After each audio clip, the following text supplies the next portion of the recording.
Bab 028. Maafkan aku karena sudah menikah tanpa sepengetahuan kamu, sayang. Aku terpaksa lakuin ini semua. Kata Vano kemudian menjelaskan seluruh permasalahan yang ada dengan rinci pada Marsha. Saat itu aku merasa buntu harus melakukan apa. Mama udah begitu semangat mau balik ke sini buat ngurus pernikahan kita. Aku gak tahu harus jelasin kayak apa sama mama jika kamu membatalkan rencana pernikahan kita saat itu. Dan kamu pikir saat itu dengan menikahi Kayla akan menyelesaikan permasalahan yang ada. Begitu, sembur Marsha. Vano mengangguk pelan. Aku memang menyayangi kamu, Marsha. Tapi aku gak sanggup lihat mama kecewa karena aku. Suara tangisan Marsha terdengar semakin keras setelah mendengar penjelasan Vano. Dia merasa tidak terima dan sakit hati karena Vano memilih menikah dengan wanita lain tanpa menunggu dirinya kembali lebih dulu. Maafin aku ya, sayang. Pinta Vano sambil berusaha untuk memeluk tubuh Marsha. Marsha memberontak di dalam pelukan Vano. Namun Vano tak melepaskannya begitu saja. Pria itu terus berusaha menenangkan Marsha dan memberikan pengertian kepada Marsha. Sekarang aku dan Kayla udah berpisah.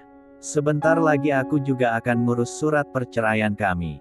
Setelah semuanya beres, aku akan nikahin kamu secepatnya. Kata Vano. Lalu bagaimana dengan mama kamu? Dia nyuruh aku buat lepasin kamu, Vano. Tegas Marsha. Kita berjuang sama-sama ya buat dapatin restu dari mama. Sekarang mama itu lagi emosi dan kecewa sama aku sehingga dia gak bisa menerima kamu. Tapi percayalah, jika kita mau berusaha buat yakinin mama, kita pasti bisa bersama. Marsha merasa sedikit lega karena Vano mau memperjuangkan dirinya. Dia pun akhirnya mengangguk mengiyakan perkataan Vano. Jikapun tadi Vano tetap berpihak kepada mamanya, Marsha sudah bertekad di dalam hati untuk tetap memperjuangkan Vano menjadi suaminya. Kayla itu hanyalah seorang pembantu. Dia sama sekali tidak cocok untuk Vano. Kata Marsha dalam hati. Ya, Marsha memegang teguh pendapatnya itu. Marsha juga yakin jika selama Vano menikah dengan Kayla, hidup wanita itu tidak bahagia karena tidak merasakan cinta dari Vano. Kamu janji sama aku buat perjuangin aku kan? Tanya Marsha kembali memastikan sebelum Vano pergi meninggalkan apartemennya malam itu. Ya, dia harus terus memastikannya karena Marsha takut Vano nantinya akan berubah pikiran. Vano mengiyakan perkataan Marsha. Sebisa dirinya, dia akan memperjuangkan Marsha. Toh saat ini dia tidak lagi bersama dengan Kayla, jadi tidak ada alasan baginya untuk tidak memperjuangkan Marsha. Melihat respon yang diberikan Vano, membuat Marsha sedikit lega. Marsha dapat melihat jika Vano sangat mencintai dirinya dan Marsha yakin jika Vano pasti akan berjuang untuk mempertahankan dirinya. Untuk persoalan Mama Soraya, Marsha yakin Vano bisa mengatasinya. Aku udah ninggalin karir aku demi bisa balik ke sini. Aku gak mau usaha aku sia-sia hanya karena wanita itu. Kata Marsha dalam hati. Kini Marsha berada dalam mode egois dan tak ingin merelakan apa yang menjadi miliknya menjadi milik orang lain. Setelah berhasil meyakinkan Marsha untuk yang kesekian kalinya, Vano akhirnya melangkah pergi meninggalkan apartemen Marsha. Sambil berjalan keluar meninggalkan gedung apartemen, Vano berpikir keras bagaimana caranya bisa meluluhkan hati sang mama dan membawa Kayla kembali dalam waktu dekat. Belum hilang rasa pusing Vano karena memikirkan hal tersebut, setibanya di rumah, Vano bertambah pusing karena Mama Soraya mempertanyakan keberadaan Kayla. Masa menemukan keberadaan Kayla aja kamu gak bisa sih Vano? Sebenarnya kamu itu niat mencari Kayla atau enggak sih? Tanya Mama Soraya. Aku udah berusaha, Ma. Tapi sampai sekarang aku belum bisa mendapatkan kabar tentang Kayla. Semua orang tidak tahu di mana keberadaannya. Balas Vano. Kamu memang sudah tidak bisa diandalkan lagi, Vano. Kamu benar membuat Mama kecewa. Dada Vano terasa sesak mendengar pernyataan sang mama. Jauh di lubuk hatinya yang terdalam, Vano tidak ingin membuat mamanya kecewa apalagi sampai terluka. Baiklah, Mama kasih kamu waktu beberapa hari lagi untuk bisa menemukan Kayla. Tapi kalau sampai waktunya habis dan kamu gak bisa temuin Kayla, maka Mama gak akan mau maafin kamu. Tegas Mama Soraya. Vano dibuat kalang kabut untuk yang kesekian kalinya. Sudah banyak tenaga ia kerahkan untuk mencari keberadaan Kayla. Namun sampai saat ini, dia merasa sangat sulit untuk menemukannya. Kayla bagaikan hilang ditelan bumi saat ini. Tanpa banyak bicara dengan Vano lagi, Mama Soraya langsung saja pergi meninggalkan Vano. Mama Soraya juga enggan membahas Marsha dengan Vano karena menurut Mama Soraya yang terpenting saat ini adalah Vano bisa menemukan Kayla dan membawanya kembali ke rumah yang sedang ia tempati saat ini. Di saat Vano sedang pusing mencari keberadaan Kayla, sosok yang dicari oleh Vano nampak sudah berada di tempat tinggalnya yang baru dan mulai menata hidupnya dengan baik di sana. Kayla, wanita itu terlihat hidup tenang setelah menjauh dari ibu kota dan mulai merencanakan hal apakah yang akan dia lakukan untuk kedepannya. "Jadi kamu mau membuat usaha apa?" tanya Adelio saat dia datang berkunjung ke rumah baru Kayla sore itu. "Ya, dari hasil uang pemberian Vano, Kayla mempergunakannya untuk membeli sebuah rumah dan sisanya ingin ia pergunakan untuk membuka usaha nantinya. Sepertinya aku ingin membuka usaha roti dan kue. Kebetulan aku memiliki sedikit keahlian membuat kue dan dari yang aku lihat di sekitar sini belum banyak yang menjual roti dan kue," kata Kayla. Adelio menganggukkan kepalanya mendengar jawaban Kayla. "Ide yang bagus. Kalau kamu benar ingin membuka usaha kue, aku sarankan agar kamu membuat toko di sebelah rumah ini saja. Kamu bisa memanfaatkan lahan yang masih kosong di samping rumah ini," saran Adelio. Kayla menimbang saran dari Adelio. Sebelum menyepakati saran dari Adelio, Kayla berpikir untuk mencoba membuat beberapa kue lebih dulu sebelum nantinya ia perjualbelikan sesuai dengan keinginannya saat ini. Setelah mencoba membuat beberapa kue menggunakan resep andalan ibunya dulu dan mendapatkan hasil yang maksimal, akhirnya Kayla memutuskan untuk menjual beraneka macam kue bolu dan ulang tahun lebih dulu. Untuk promosi pemasaran kue tersebut, Kayla mempercayakannya kepada Adelio. Menggunakan kelebihannya yang memiliki banyak teman, akhirnya tak membutuhkan waktu lama bagi Kayla mendapatkan beberapa orang pelanggan. Walau awalnya para pelanggan Kayla tertarik membeli karena ingin menjalin kerjasama dan ingin membantu usaha teman Adelio, namun akhirnya mereka menjadi pelanggan tetap karena kue buatan Kayla sangat enak dan rasanya sangat pas di lidah mereka. "Kue buatan kamu memang sangat enak, Kayla. Pantas saja banyak orang yang menyukai kue buatan kamu," kata Adelio saat berkunjung ke kediaman Kayla hari itu. Kayla yang sedang memasukkan adonan kue ke dalam loyang jadi tersenyum. "Ini semua juga berkat kamu yang sudah membantu aku mempromosikan usaha aku, Adelio," balas Kayla. Dia tidak akan lupa dengan kebaikan Adelio yang satu itu. "Gak juga. Itu semua terjadi karena kue buatan kamu memang benar-benar enak. Jika tidak enak, gak mungkin pelanggan kamu semakin banyak dan membeli kue buatan kamu secara berulang." Kali ini Kayla tersenyum saja mendengar perkataan Adelio. Setiap pujian yang keluar dari mulut pria itu, selalu saja berhasil membuat dirinya senang. Karena melihat perkembangan usaha Kayla semakin pesat, Adelio pun menyarankan pada Kayla untuk segera mempercepat proses pembuatan toko di samping rumah Kayla. Dan setelah mendapatkan persetujuan dari Kayla, Adelio langsung saja turun tangan untuk membantu Kayla mempersiapkan semuanya. Kayla lagi-lagi dibuat berhutang budi pada Adelio. Setiap kebaikan pria itu, rasanya sulit untuk Kayla balas semuanya nantinya. "Aku gak tahu gimana caranya berterima kasih lagi sama kamu, Adelio," kata Kayla sambil menatap sebuah bangunan toko yang hampir rampung di depannya saat ini. "Gak perlu berterima kasih kepadaku, Kayla. Cukup balas cintaku saja itu sudah cukup bagiku," balas Adelio. Kayla jadi tersenyum mendengar permintaan Adelio. "Kurasa kamu udah tahu jawaban seperti apa yang akan aku berikan sama kamu, Adelio," balas Kayla. Adelio menganggukkan kepalanya. "Kamu hanya akan menganggapku sebagai saudaramu bukan?" "Ya, seperti itulah. Semoga saja kamu bisa terima dengan keputusanku itu. Kamu berhak mendapatkan wanita yang jauh lebih baik daripada aku. Adelio mengangguk dengan wajah tersenyum. Jika beberapa bulan yang lalu hatinya merasa tak terima karena terus ditolak oleh Kayla, tapi kali ini Adelio merasa ikhlas menerimanya.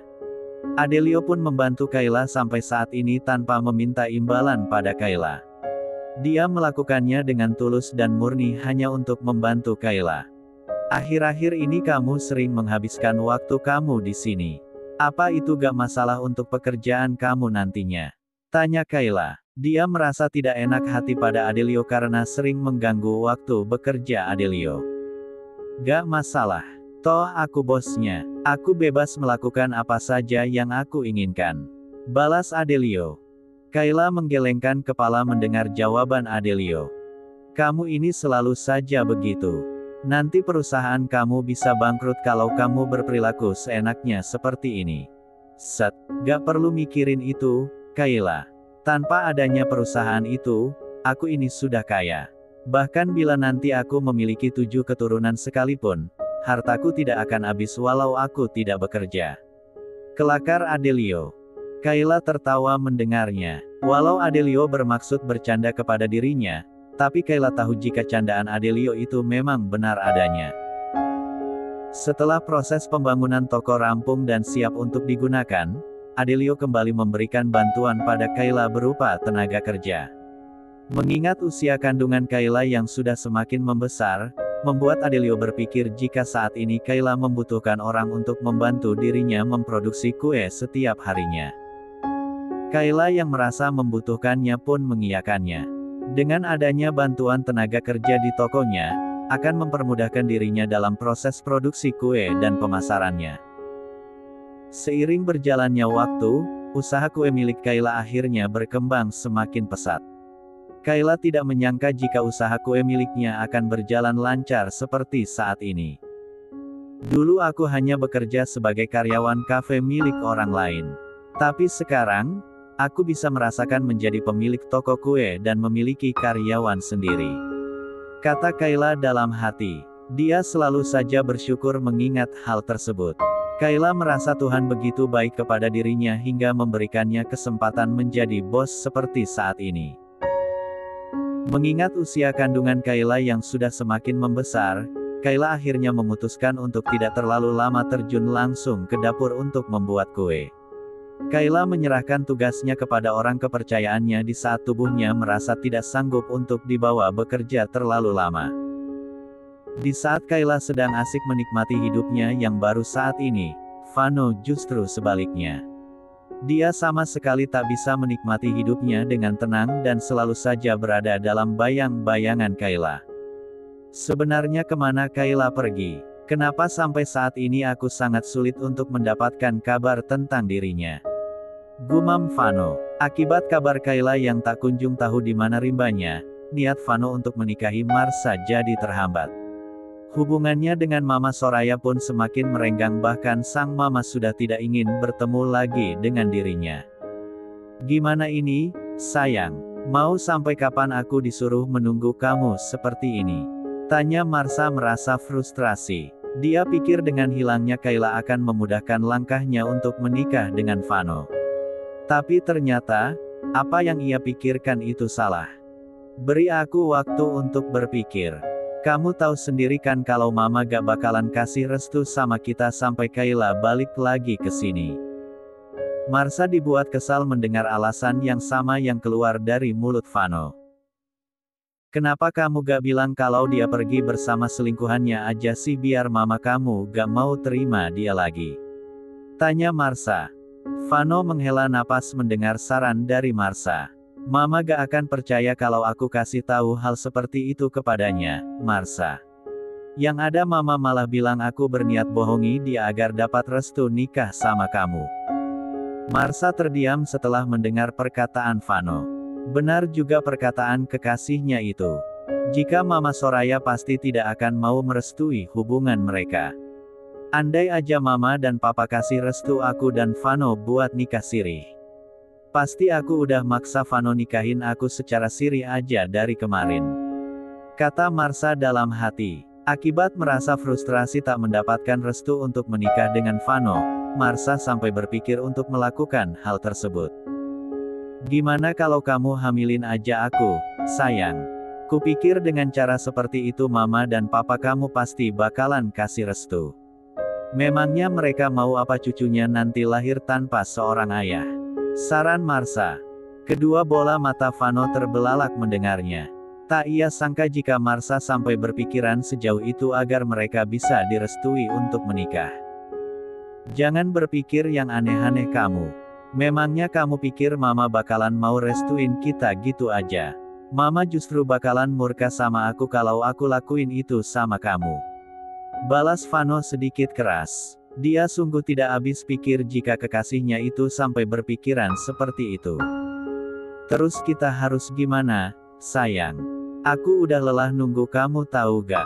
Mama dan papa aku juga udah nungguin keseriusan kita. Balas Marsha. Kali ini suaranya terdengar pelan dan ekspresi wajahnya nampak sedih. Aku cuma bisa minta kamu untuk bersabar.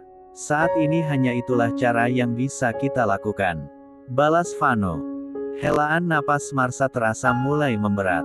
Sampai kapan aku harus bersabar? Apa sampai tunggu kita tua dulu baru kamu mau nikahin aku? Tanya Marsha.